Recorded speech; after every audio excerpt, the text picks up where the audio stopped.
Assalamualaikum warahmatullahi wabarakatuh. Alhamdulillah hamdan katsiran tayyiban mubarakan fi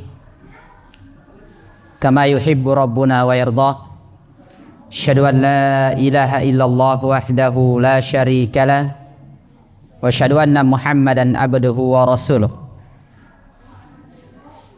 Amma ba'd. Ikhwah wa akhwat jamaah buka puasa yang insyaallah ta'ala dimuliakan dan dirahmati oleh Allah Rabbu Jalla wa'ala. Kita lanjutkan sedikit materi kita berkaitan dengan bagaimana seseorang ketika ingin menjadi miftahun kulli khair, ketika seorang ingin menjadi kunci dari kunci kebaikan, maka selanjutnya yang keenam yang harus dimiliki oleh seseorang adalah al-amrus sadis, ad-du'a'u adalah banyak berdoa. Ini salah satu sebab kita menjadi miftahul khair, sebagai pembuka kebaikan adalah tentunya banyak berdoa. Di mana disebutkan oleh Asy-Syaikh di sini, beliau mengatakan bahwasanya ta'ammaltu fi jima'il khair fawajadtu lil khair abwaban katsiran. Kata Syekh Abdul Razzaq hafizahullah taala, beliau mengatakan, saya memperhatikan, saya mencermati semua jalan-jalan kebaikan, maka saya mendapatkan bahwasanya pintu-pintu kebaikan itu sangat banyak. Kata beliau, as-salatu khair, salat itu kebaikan, wasyamu khair, puasa kebaikan, wal hajju khair, haji kebaikan, abwabul khair kasiratun, pintu dari pintu kebaikan itu sangat banyak. Kata beliau, wa wajadtu anna dzalika kullaha atau kullahu biyadillah, tapi semua itu saya dapatkan bahwasanya itu tidak lain kecuali dengan terjadinya kebaikan itu di tangan Allah Subhanahu wa taala. Maka fa aiqantu anna du'a miftahu kulli khair, maka beliau mengatakan, maka saya yakin bahwasanya pintu dari pintu kebaikan, kunci daripada kunci kebaikan adalah doa. Maka oleh karena itu jamaah, ketika kita ingin menjadi orang-orang yang bermanfaat di tengah masyarakat, menjadi pembuka dari pintu-pintu kebaikan, maka hendaknya kita banyak meminta dan memohon kepada Allah Subhanahu wa ta'ala. Seperti dalam doa Nabi Isa alaihi salatu wassalam, ketika meminta kepada Allah Subhanahu wa ta'ala, dia minta untuk waja'altu mubarakan aina mahkun, jadikanlah saya menjadi orang-orang yang berkah dimanapun berada. Ini tentunya melalui doa seseorang meminta kepada Allah Subhanahu wa ta'ala. Ini jadi dia harus banyak berdoa, jangan bersandar, jangan menyerahkan urusan itu kepada diri dia, tetapi serahkanlah urusannya kepada Allah Rabbu Jalla wa'ala. Ini jadi harus banyak berdoa. Di antara doa juga yang sangat dianjurkan, kata beliau adalah Allahumma inni as'aluka ilman nafi'a, yang mana sebelumnya telah kita sebutkan, minta kepada Allah ilmu yang bermanfaat, wa amalan mutaqabbala, amalan yang diterima, wa rizqan thayyiba, dan rezeki yang baik. Dan ini yang kita cari dalam atau setiap harinya. Ilmu yang bermanfaat, kita belajar, amalan mutaqabbala, amalan yang diterima, kita sholat, kita ibadah, bersedekah, berinfak, amalan yang diterima. Wa rizqan thayyiba, kita bekerja untuk mencari rezeki yang baik. Nah, ini kata beliau. Jadi intinya di sini di poin yang keenam adalah memperbanyak doa supaya Allah menjadikan kita adalah berkah dimanapun kita berada.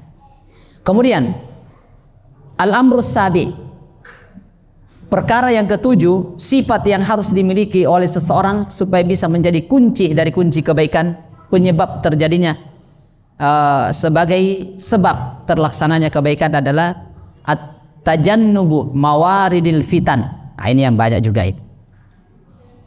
Wasyubahat, hendaknya seseorang itu adalah menjauhi semua tempat-tempat yang bisa berindikasi menyebabkan terjadinya fitnah. Ini harus kita jauhi ini. Jadi tajannub mawaridil fitan wasyubahat. Yang ada syubhat-syubhat di situ, hindari. Ini kalau ingin menjadi miftahan atau miftahul lil khair, maka dia harus menjauhi hal-hal yang bisa memicu terjadinya fitnah. Demikian pula perkara-perkara yang samar-samar, syubhat. Ini kata beliau.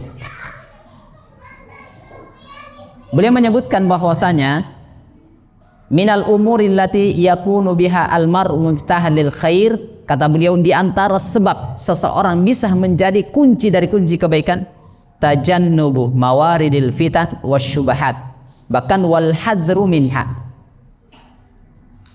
Jadi ini dia harus menjauhi tempat-tempat yang bisa menyebabkan terjadinya fitnah, syubhat, bahkan dia ingatkan jangan dekati tempat atau kondisi atau keadaan tersebut. Ini kata beliau selanjutnya. Kemudian yang al-amrus samin, sifat yang keenam yang harus dimiliki oleh seseorang selain daripada dia harus menjauhi tempat-tempat yang bisa terindikasi fitnah, syubhat, adalah yang kedelapan ar-rifqu fil umur, lemah lembut. Nah ini yang jarang kita miliki jamaah. Bahkan boleh mengatakan at-ta'amulu ma'an nas bimakarimil akhlak.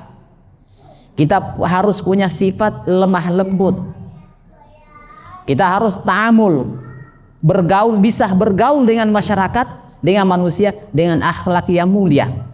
Bukan sedikit-sedikit bid'ah, sedikit-sedikit ini, sedikit-sedikit ini, tidak. Ada tempatnya, tetapi secara umum ini harus tetap ada nasihat, tetap mengingatkan, tetapi dia harus punya sifat yang lemah lembut. Harus punya sifat yang lemah lembut. Kemudian yang selanjutnya adalah dia bergaul, menyatu dengan masyarakat dengan akhlak yang mulia. Bukan berarti kita menyatu dengan masyarakat mengikuti hal-hal yang bertentangan dengan syariat, tidak. Dia menyatu dengan masyarakat untuk mengingatkan, untuk menasihati masyarakat dari hal-hal yang melanggar aturan dari aturan syariat. Jadi ini yang harus dimiliki. Nah inilah yang kita jauh dari sini. Oleh karena itu Nabi kita mengatakan innar rifqah la yakunu fi syai'in illa syana.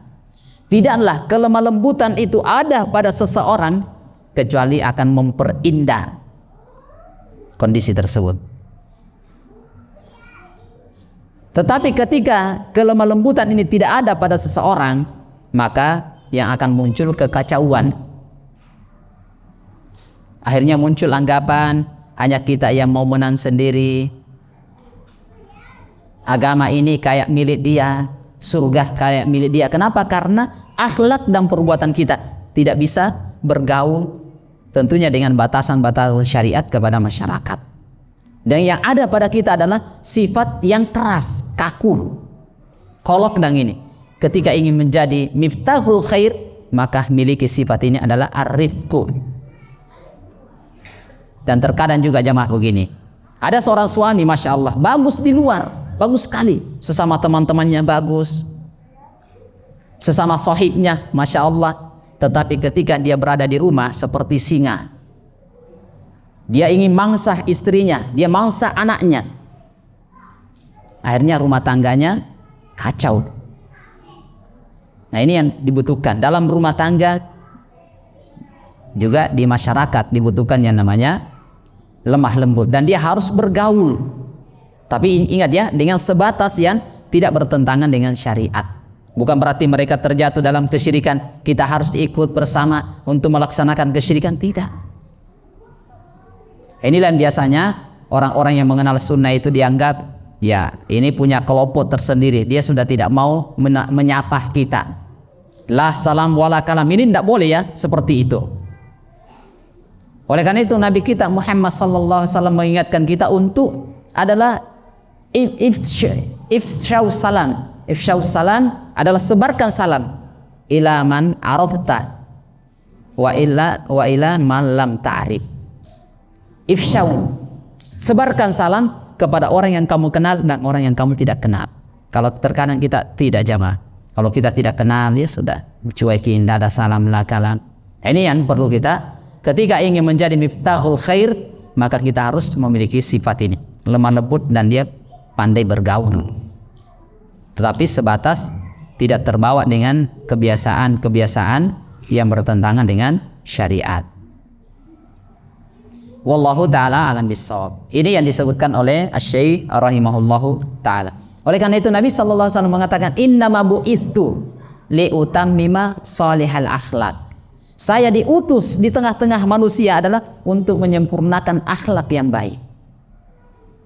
Tapi memang Nabi terkadang beliau tegas tetapi tidak keras, kan beda. Itu yang dibutuhkan. Jadi ketegasan dia tetapi bukan kekerasan. Sehingga terkadang Islam itu dicap radikal, teroris. Kenapa? Karena oknum-oknum tertentu, sifat orang tertentu. Agama ini tidak ada yang tidak senang. Sunnah ini adalah agama yang dibawa oleh Nabi sallallahu alaihi wasallam, semua orang senang. Tetapi yang menyebabkan biasanya orang tidak suka agama kita adalah oknum-oknum tertentu. Nah ini, sehingga ini yang kita butuhkan adalah lemah lembut dan bergaul. Ini, kemudian terakhir adalah al-amru tasi, yang ke-9. Sifat yang harus dimiliki oleh seseorang untuk menjadi miftahul lil khair, sebagai kunci terlaksana kebaikan adalah istibaqu ilal khair.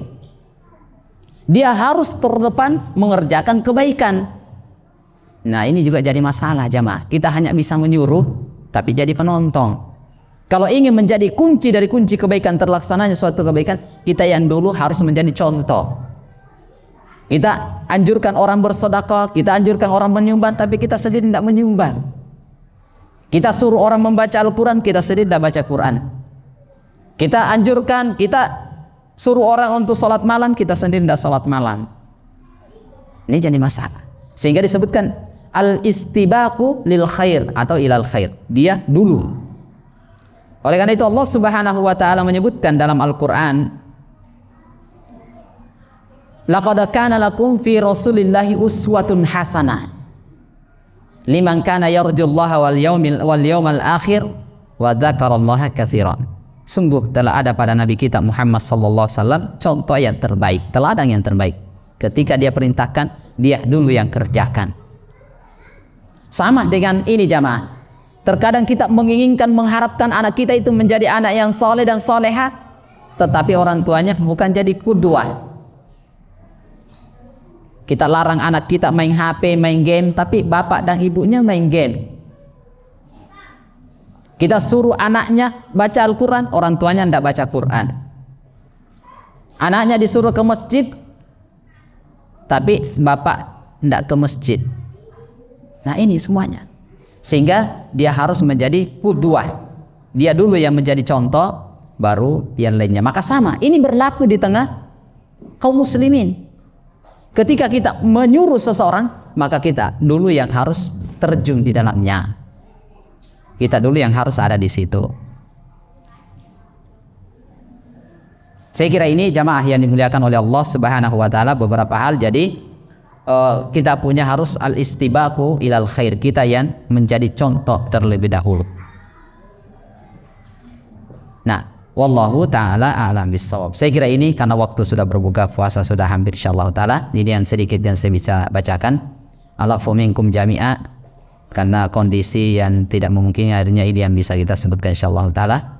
Saya kira itu cukup sedikit. Wallahu taala a'lam bissawab. Subhanakallahumma rabbana wa bihamdik asyhadu an la ilaha illa anta astaghfiruka wa atubu ilaik. Assalamualaikum warahmatullahi wabarakatuh.